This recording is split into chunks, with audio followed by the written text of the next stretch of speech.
to unmute myself. So thank you, Satyam. I can see a large number of people here who have joined us, and uh, even after lunch, everybody's jumped back right back in, which is very, very motivating. And it's funny that entrepreneurship is so much like the current situation that we are in. It's mostly uncertain. Every single entrepreneur faces risks. Either it's a financial risk that you carry, or a risk with competition, risks associated with hiring, or risks associated with vendors, and so on and so forth. But you know what? Like Steve Jobs says, I'm convinced that about half of what separates successful entrepreneurs from the non successful ones is pure perseverance. So, before I introduce our speaker for today, who has graciously accepted to come over and share his entrepreneurial journey with us, I'd just like to do a quick show of hands. And can I request all of the audience to please click on the hand button, just lower it if it's already up for you. And I'm going to ask you a question, and if you can just raise your hand if it's applicable to you. So I'd like to ask the audience a show of hands if you've ever experienced your business hitting a complete rock bottom ever, complete rock bottom, as in you were almost, kind of bankrupt. Have you ever been in this situation? So there's this little hand button. If you can just, you know, click on that one. Yeah. Okay. So we do have a number of them. And okay, you can, click back on it and lower your hand.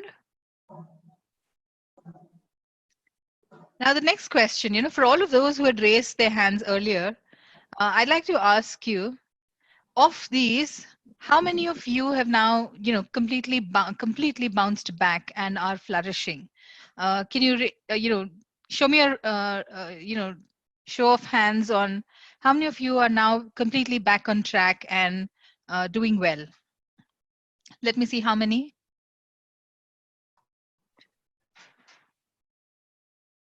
Okay. So the pandemic situation right now, I'm sure, is also adding to the difficult times, and I don't see as many hands as I saw earlier now. So it looks like people are still stuck in a bit of a situation. Okay. Uh, Now everybody again raise your hands down. I mean, sorry, lower your hands, and I'm going to ask another question. Of all of those few people who've been able to bounce back, is there anybody at all who's actually bounced back and uh, built more than two companies already? More than two companies already. Is there anybody like that on the group? So I'm literally asking if there's anybody on the group which has gone, completely down and then back up again.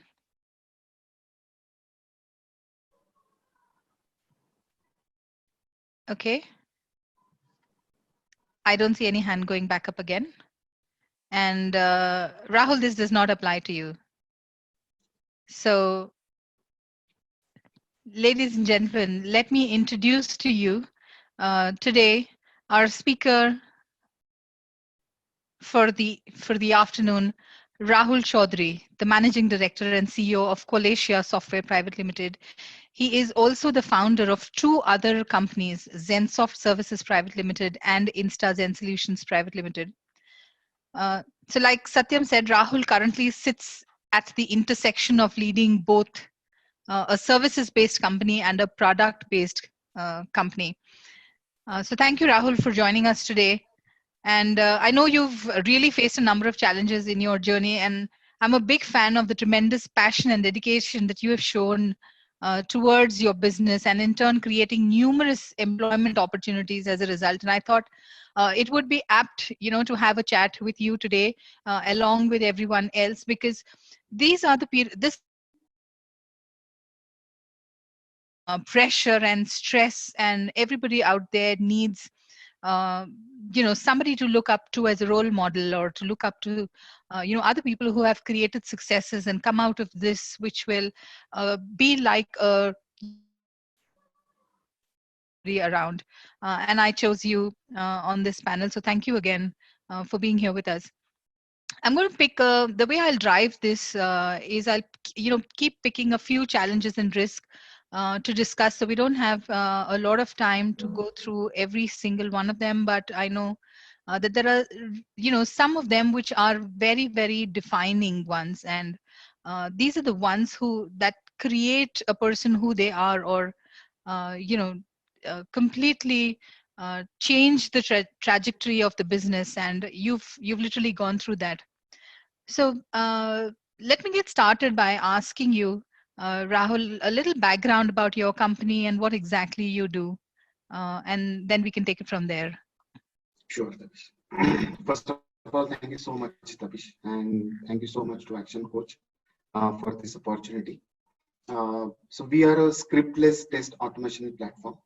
So we are a product company and help enterprises accelerate their test automation initiatives with fewer skills, fewer efforts, so that they can really achieve the results what they want to. We are in business as a product company for last 9 years now, and we serve close to 140 customers globally.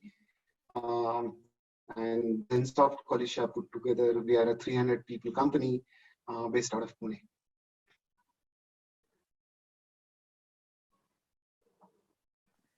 Could you give us a little background about how your entrepreneur journey actually kick-started, and when did you really move into taking up such a big role for your own self? So right from my engineering days, I was really very passionate about sales, and I really wanted to do sales as a career in my life. So I got an opportunity in Zensoft Services. I was an employee in Zensoft Services in 2000, and we were Rational Software Corporation's partner, and we were selling end-to-end software engineering automation solutions in Pune and Mumbai predominantly.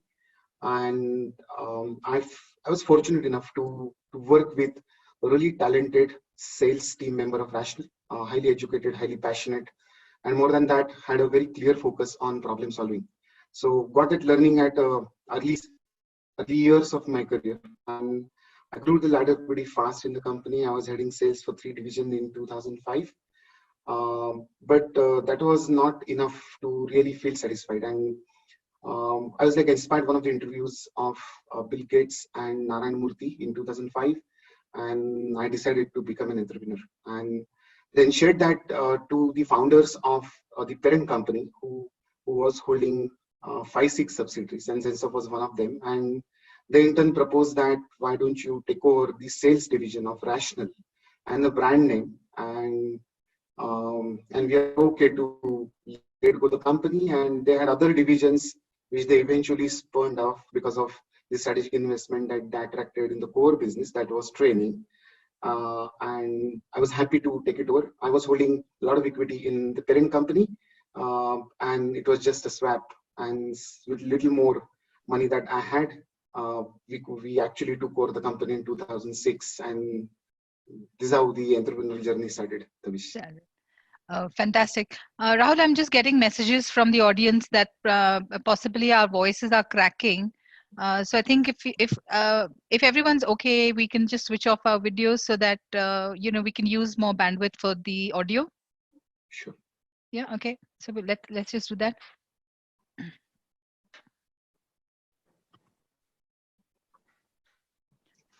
So apologies, audience, you won't be able to see us. So just do with the pictures. I think my picture on the slider is a lot more prettier. I'm no longer that age, but so it is. So Rahul, coming back, I think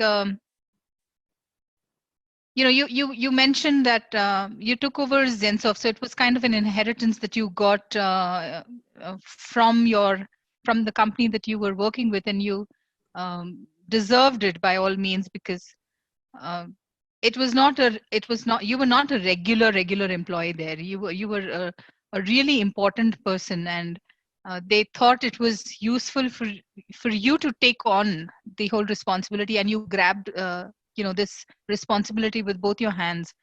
So it's actually, when I look at it, it's the risk of abandon change for this dream and passion that you had to build a company by yourself and become an entrepreneur and not have to work for someone else. There are very few people who would be willing to abandon such a fat paycheck and get into becoming an entrepreneur. Everybody who's an entrepreneur here at some point in time would have been at that cusp and taken that step, but you've also done that completely head on. um, can you give me a little more insight into, what actually, when you started the business, what exact kind of products or services were you selling? So Rational was a end-to-end software engineering automation suite, right? From process model uh, to requirements management, to design, to development, and had very known solutions like Rational Roads, Rational ClearCase, and so on. So we started selling that even after we acquired the company. We were like two salespeople, two tech salespeople, one person in finance, and a driver. We were like 6, 7 people along with me. But we were always passionate about test automation as a focus area. And after we acquired, we proposed to few of our customers who were the existing customers that we are also willing to do the services, and we can really run test automation using Rational products like Rational Functional Tester. Fortunately, we got an opportunity, and it kept growing. So I remember we were more than 100 people within a year, and we served real good customers like National Stock Exchange, then a couple of customers like Bank of Kuwait, a couple of product companies in Pune, and took the complete responsibility of automating the testing services business, testing services for the entire QA function of those companies. So that's really interesting, Rahul. When you started off, you were very small in terms of number of people, and you actually started taking on very big brands, very big customers. And this is something again that a lot of entrepreneurs would struggle through. And I'm very, very interested in knowing, how did you go about doing this? How did you go after such big brands? We've certainly had few of the customers as we were serving them for some time, even before we acquired the company. And few of the new customers, which were actually larger than what we had earlier, were through contacts, were through some email campaigns that we did at that time. But majority of them came through the relationships that we had, and we approached many people to help us connect to their contacts, and then got few customers. I remember we had one very large customer, that is USGS, United States Government Services Division of EDS, which was one of the largest team.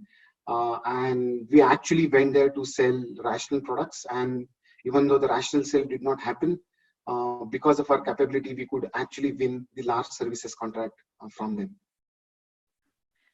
So how did you acquire, such tremendous sharp acumen around sales, which got you to be able to pitch to these organizations? How did you, go about making yourself so confident? I think credit goes to quite a few things, Tabish. First thing, I was always interested doing sales only, so there was natural inclination to learn more, read more, experiment more. That is one. Number two, as a Rational partner, we have been consistently coached to do solution selling or building large opportunities through problem solving techniques. So techniques like spin selling or a few others. We had series of trainings. We had a lot of mock-up sessions internally being driven by senior leadership of Rational for large deals. So all these things helped. And as we move on, as we in fact, first project we got because of relationship, but as we started closing larger and larger deals, I think there was a lot of learnings. Not that it came to us on a platter. There are a lot of back and forth. We had our own learnings out of our own mistakes. But it was a journey. I mean, those 2-3 years were really exciting. And as any startup is very energetic, very lean, always enthusiastic to learn. And it all happened to us when we started our journey. Yeah, awesome. And what period was this? It was 2007-8 and till mid of 2008.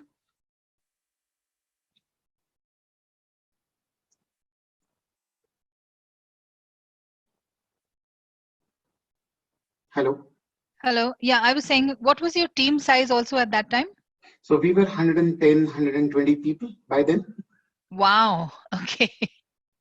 So this is a journey of a very short while. You actually ramped up to about over 100 people. Yes, that's right, Tavish. Yeah. And when you say 2007, 2008, that kind of rings a bell.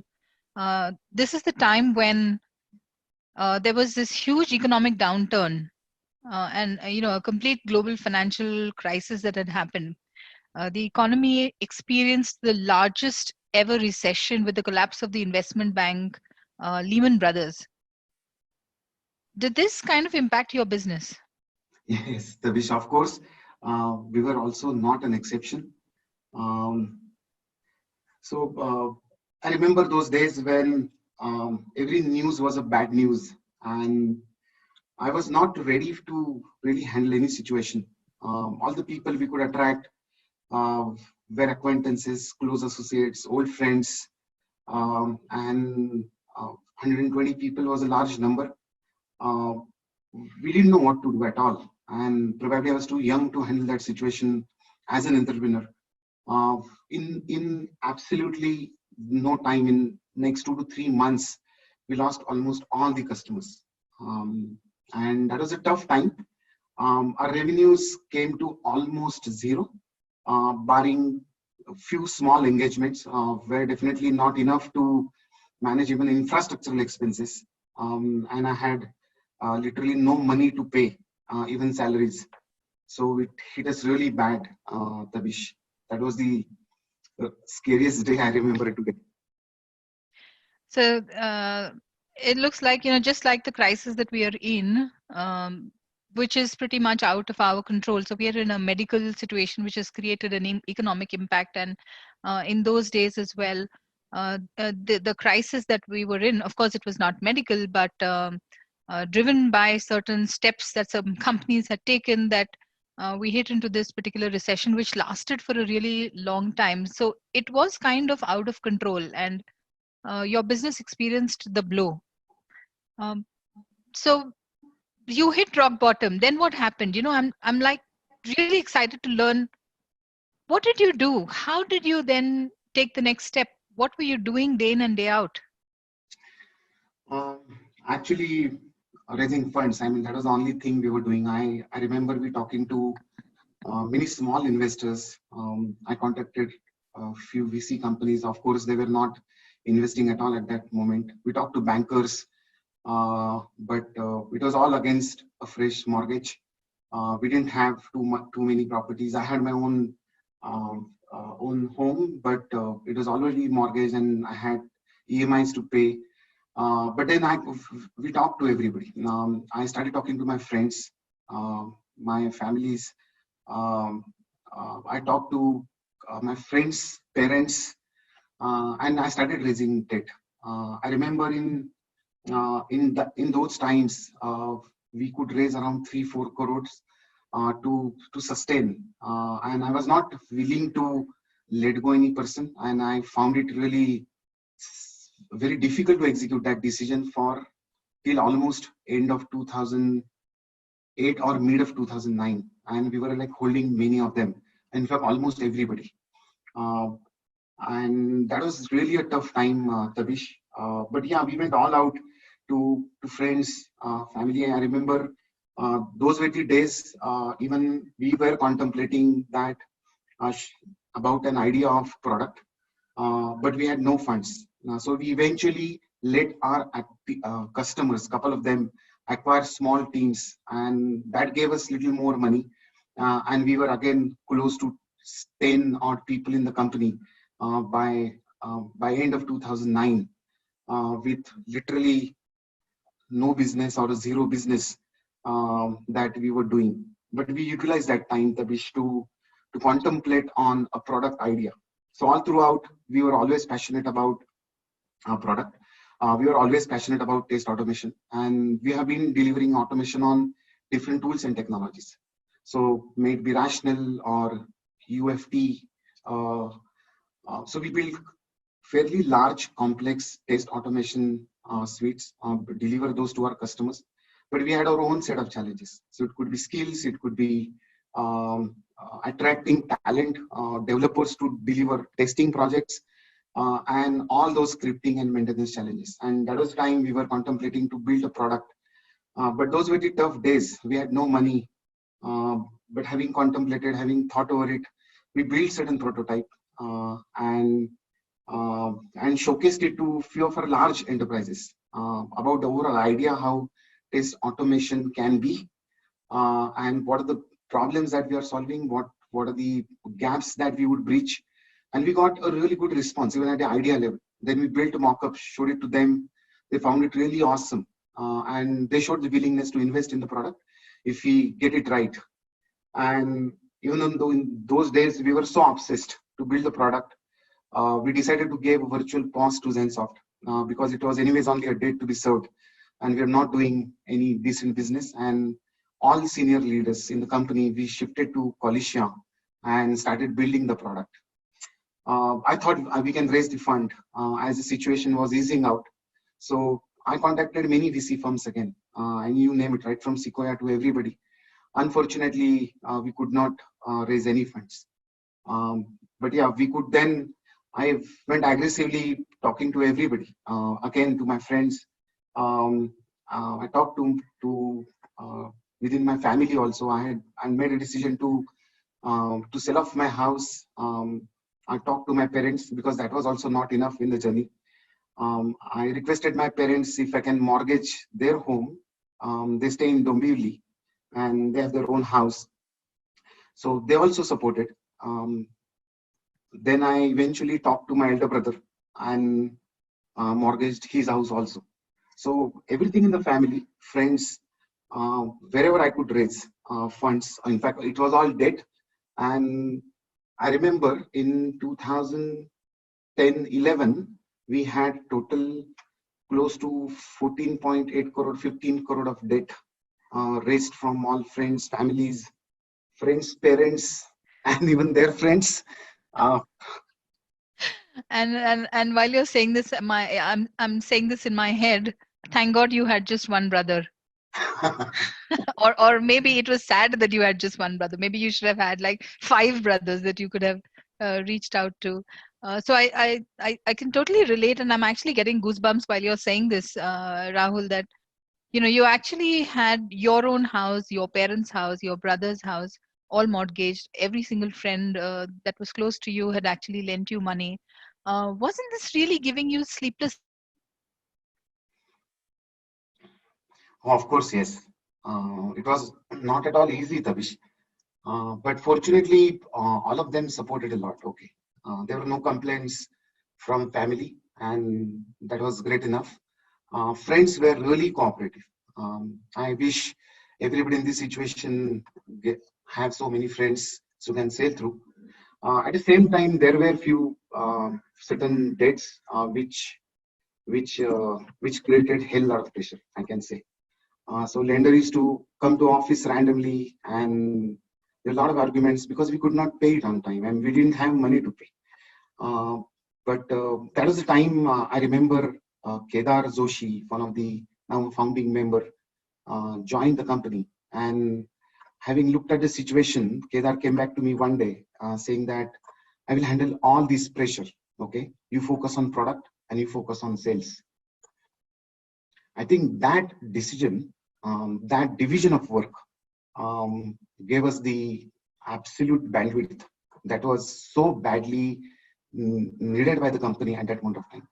So we divided the pressure, and Kedar took up the entire pressure of all lenders. So all throughout, we have been extremely honest, transparent to everybody. We faced everybody.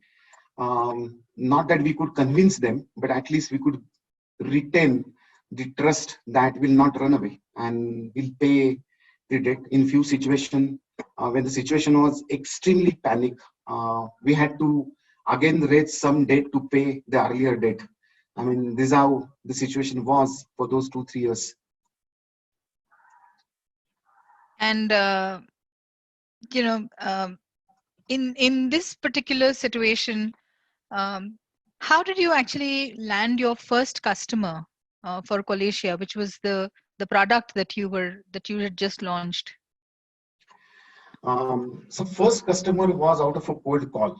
I remember we built our version 1, and Ravi and a team could do that really almost within 2 to 3 quarters. It was of course not a full-fledged product, but it was great enough as a first version to be in the market. So it was through a cold call and through connects, we actually reached out to our first prospect, that is PTC.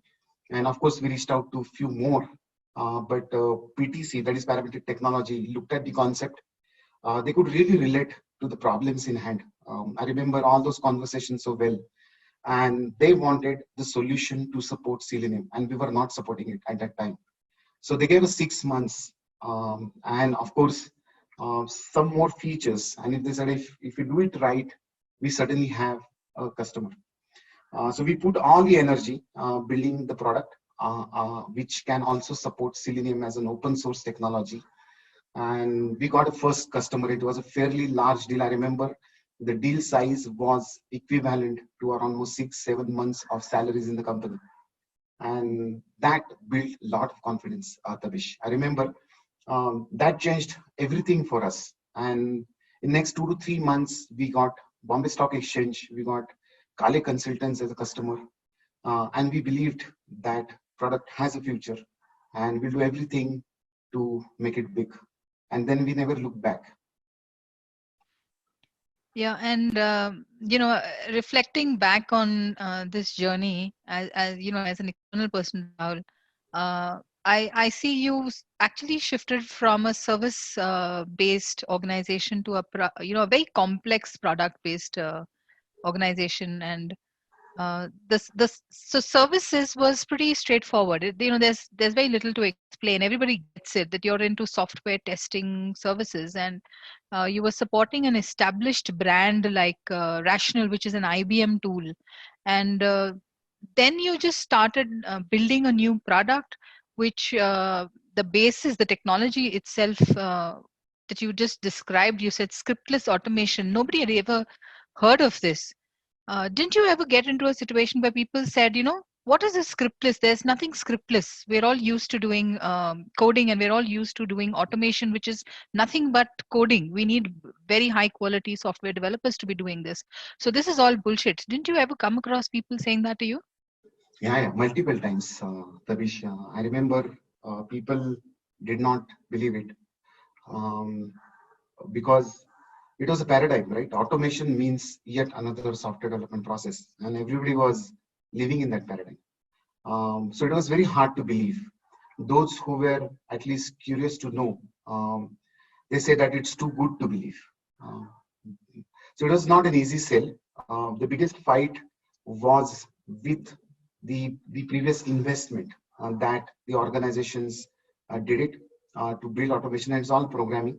So the previous mindset before we launched the product was the most difficult part to break throughout this journey. Right. And I would have guessed that, because it's not as straightforward. Because so you've been expressing the big names. You said P2C, Bombay Stock Exchange, and Kale Consultants, and so on and so forth. But there seems to have been a hell lot of work. You probably would have contacted many customers, and before some of them actually said yes to you, a number of them would have said no to you. Yeah, absolutely. That's right. Yeah. In the journey, many of them actually engaged us to do even proof of concepts or engaged us doing the evaluation just because they wanted to know more. Not that we did not realize it multiple times, but we wanted to do our best because it was a new product and we had our own learning cycles. So we decided to continue. We decided not to really bother about the intent and let's grab every opportunity coming our way so that we practice more and it helped us, Tabish. Over the period of time we got our pitch right, we got our presentations right, and we realized that we need a good sales process. We talked to few, learned few things, and I think driving that entire 9-year process towards closure in a software product company is a most critical skill to build by the organization, not by only 1 or 2 people. And in next 2 to 3 years, I think we started getting that right, and that helped us a lot. I remember we rebuilt our website in 2013, and we even started getting a lot of web leads from US, uh, and and that was really exciting. We did not have funds to travel. I remember first 20 customers from US. We did not even see them for next couple of years. We have been selling through phone, WebEx, and driving POCs from India. And there are really good customers. We got it from web leads. So said Deloitte, Pitney Bowes, Cisco, and quite a few. And I remember 2014 onwards, the business actually started growing. Yeah, and I can clearly see through what you're saying, that you've actually turned all of the difficulties and challenges into a positive straight away. So everybody, when they said no to you, it was like practice for you. And then you've become harder and harder, and you've become better and better, and now you can go literally hammer and tong with customers. Of course, sales is not so much about bravery. It's not about being macho and going out and making a sale with all the extrovert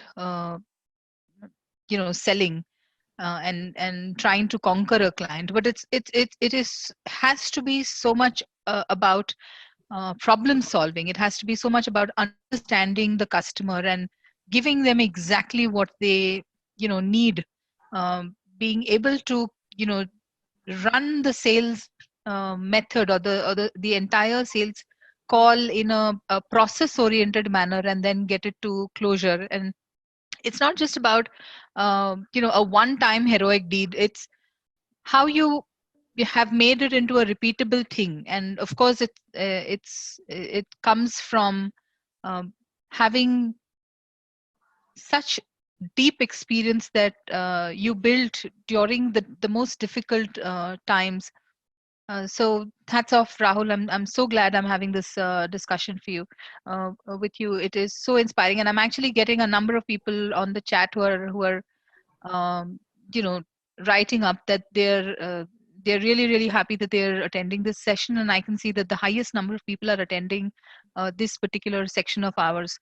So also already getting questions, but ladies and gentlemen, if you can just hang on for a couple of more minutes, and I'll come back to you with questions while I just finish off. So um, my intent is to also look at the other risks that you've been facing with this, Rahul. So while I'm saying all the kudos, and I can see the passion and the hard work that you've put in, what does this really mean to your work life balance? How are you going about that, and can you give me some insight on it? It's a difficult question, Tabish. Um, so the common definition of work-life balance, I don't think so. It exists in entrepreneurship. I did not have it. Okay, I could give very little time to family, to my wife, to my daughter, for that matter, even to my parents. But yeah, all throughout they were extremely supportive. So I remember I used to avoid coming home early because there was too much pressure. And I was afraid that if I go home early on time, they will look at my face and ask a lot of questions. So I used to avoid coming home many times on time, come late so that I find them sleeping. But it is not easy. At least I can talk for myself. You cannot have a balance unless you are completely on one side. Things don't move. At least in entrepreneurship, that's my experience so far, Tabish. I don't remember my daughter Bella growing up. So yeah, I miss all those years. But this is all possible when you get a lot of support from home. And all throughout, my wife has been really very, very supportive. Tabish. Yes, of course, and I've met Rashmi, and I know where you're coming from, and um, I think you'll make such a huge team together, and that's how all of this was possible. And if it has to be teamwork in the office, it has to be teamwork back at home, and only then somebody can achieve the kind of success that you have. And um, to all of the participants, just so you know, um, Rahul is pretty much crossing the 10 million mark on $10 million mark on each of the companies, and I think that's phenomenal success to have achieved in such a short period of time, even after going through uh, the so-called drama that he had to go through. And I'm still curious, Rahul, from the rest of the other audience's perspective. So it's all right to getting for you to get one customer at a time and then keep growing, but it's a real hard journey unless and until you start to land those maybe a $1 million single customer, and then big accounts where with deep pockets such that you can sustain and survive, because otherwise doing constant marketing and constant sales is a hard journey for even the best of salespeople. So can you give me a little story around how did you acquire your first $1 million customer? Oh, that's a very interesting journey. I remember as when Kedar was working on easing out the pressure on my desk, we decided to connect many of our acquaintances, and Kedar started connecting his old contacts while he was working in US. We have been consistently talking about few contacts, and we used to have these conversations that if at all we get few of these people listen to us and bind into our vision, uh, we will have a large deal.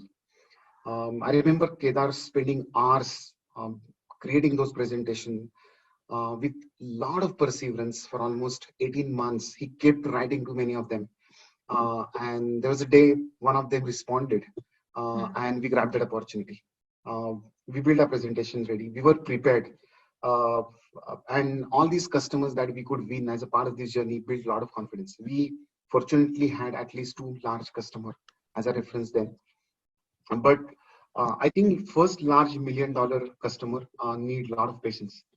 It needs a lot of efforts. It needs a lot of experiments.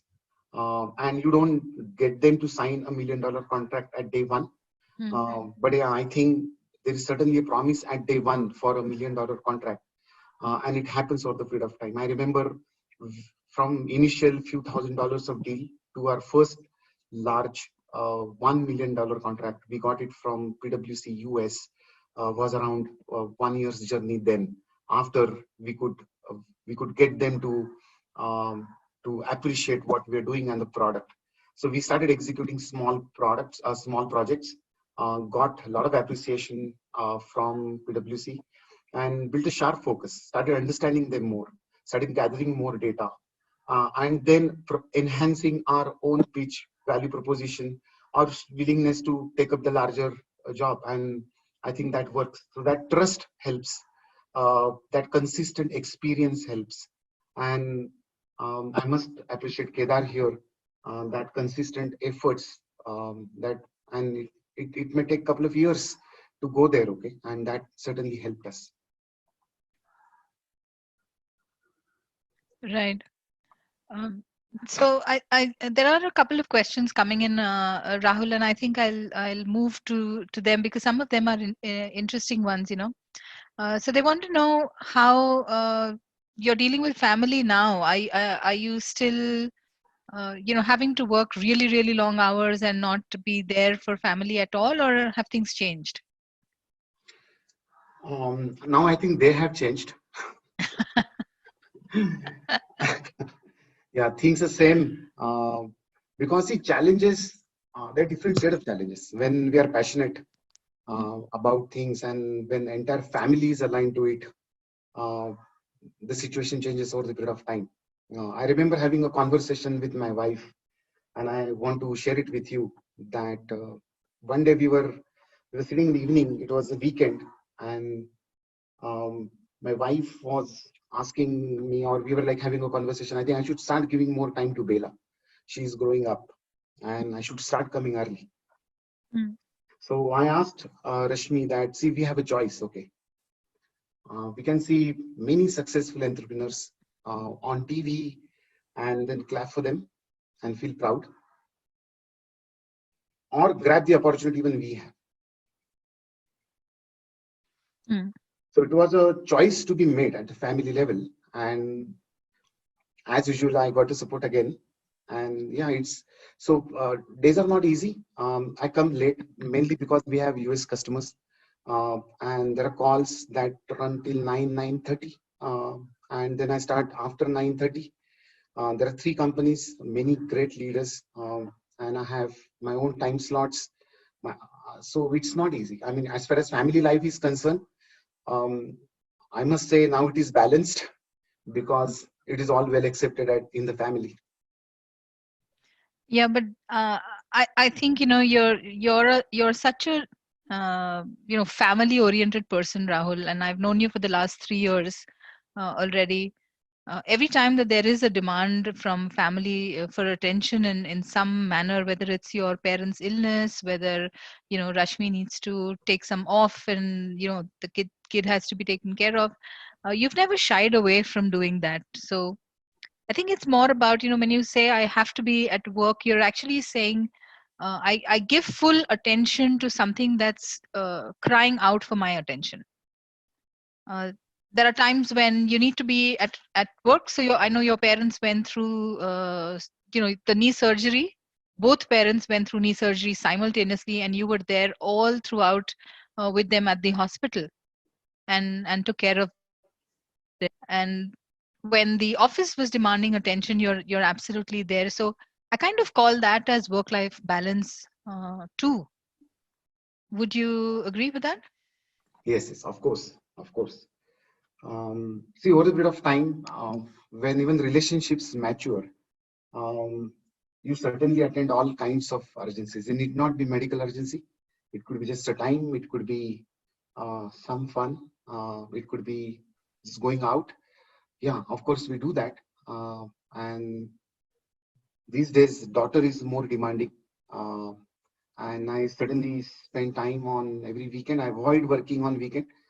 Um, so yeah, I think we can say that as a work-life balance. That is certainly. Yeah, and just so you know, Rahul, Abhijit Avte, your brother who works along with you in the office, is online, and he says, Bela says hi to you. She is with him at the moment. So they're actually listening on to you, and she's saying hi. So So hi, Bela. thank you. Hi, Abhijit. Thank you so much for that prompt from your end. Um, so I'll move on, Rahul. I think looking at the current COVID-19 situation, do you think that you are in a different position now? Things have changed, or do you think that you might just land into the same pit that was there earlier?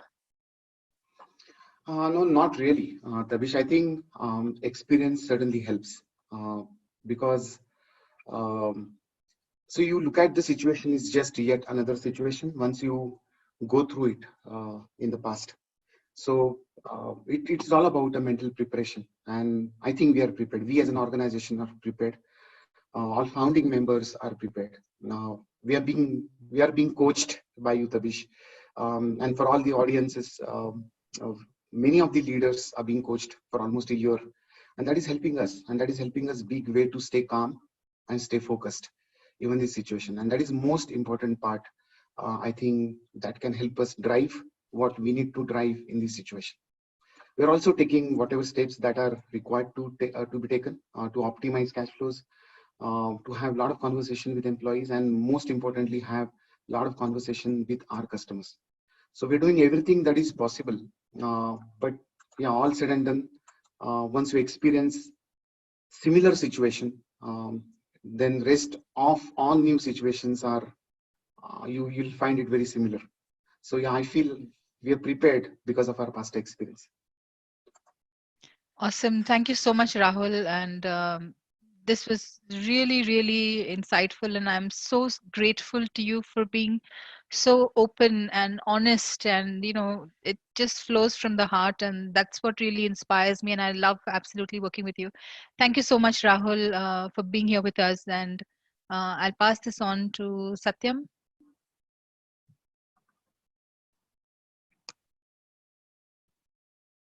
Thank you, Satyam. Rahul.